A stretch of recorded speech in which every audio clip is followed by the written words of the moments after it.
बिस्मिल्लाहिर्रहमानिर्रहीम। अस्सलाम वालेकुम। क्योंकि मैं तो मोहनी के साथ मैं हूँ मोहनी अरशद। आज हम बनाएंगे एक यूनिक सी सब्ज़ी जिसको मुख्तलिफ़ इलाक़ों में मुख्तलिफ़ नामों से पुकारा जाता है। कहीं तो इसको टिंडिया कहा जाता है, कहीं इसको किया टिंडी कहा जाता है और कहीं पे इसको चप्पन टिंडी भी कहा जाता है। ये सब्ज़ी बहुत आसानी से और बहुत जल्दी बन जाती है। एक बर्तन को चूल्हे पे रखें, उसमें तकरीबन आधा कप कुकिंग ऑयल डालें और एक दरमियाने साइज़ का प्याज काट कर शामिल करें। जब प्याज लाइट गोल्डन हो जाए तो 1 चम्मच अदरक लहसुन का पेस्ट इसमें शामिल करें और 2 मिनट के लिए उसकी भुनाई करें। फिर 2 टमाटर लें, उनको ग्राइंड कर लें, पेस्ट बना लें, वो भी इसमें शामिल कर लें। ये बहुत ही ज़बरदस्त मज़ेदार और ईज़ी सब्ज़ी है और सेहत के लिए तो बहुत ही फ़ायदेमंद है। ख़ास तौर पर शुगर के पेशेंट्स के लिए तो ये बहुत ही फ़ायदेमंद है, क्योंकि हरी सब्ज़ियाँ और हरी फल डायबिटिक पेशेंट्स के लिए बहुत फ़ायदेमंद होते हैं। मसालों में इसमें शामिल किए जाएंगे नमक, कुछ कुटी हुई लाल मिर्च, पिसी हुई लाल मिर्च, हल्दी, साबुत ज़ीरा और पिसा हुआ खुश्क धनिया। बस ये मसाले इसमें शामिल किए जाएंगे और बहुत कम मसालों से बहुत ही मज़ेदार सब्ज़ी रेडी हो जाएगी।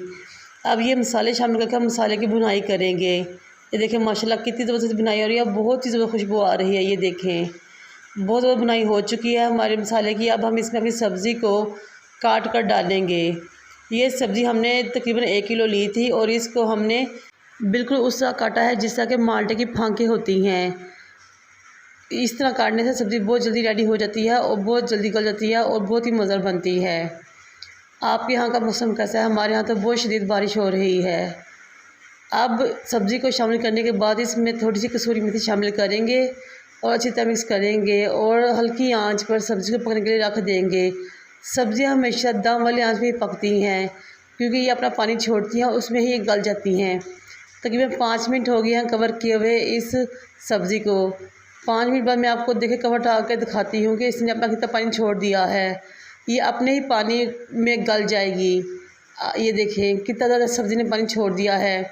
अब हम इसको दोबारा कवर करके तकरीबन 10 से 15 मिनट के लिए पकाएंगे, जिसमें ये सब्ज़ी गल भी जाएगी, उसका पानी भी खुश्क हो जाएगा।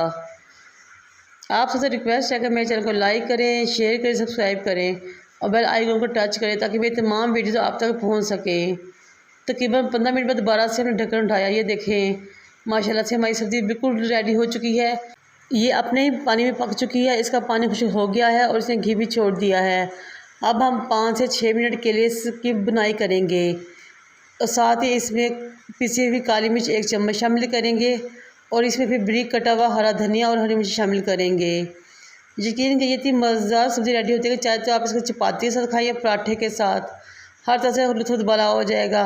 और साथ लस्सी का गिलास हो और मक्खन का पेड़ा हो, गर्म गर्म रोटी हो और उसके ऊपर ये टिंडियों या चप्पन टिंडियों का सालन हो, यकीन के लिए लुत्फ़ भला हो जाएगा। मुझे उम्मीद है कि आप इस तरीके से इस रेसिपी को ज़रूर ट्राई करेंगे और मुझे अपने फीडबैक से आगाह करेंगे। आपका ताल्लुक़ जिस भी शहर से है मुझे कमेंट बॉक्स में ज़रूर बताइएगा कि आप किस शहर से मेरी वीडियो को देख रहे हैं। मुझे और मेरे वालिदैन को दुआ में याद रखें। अल्लाह हाफ़िज़।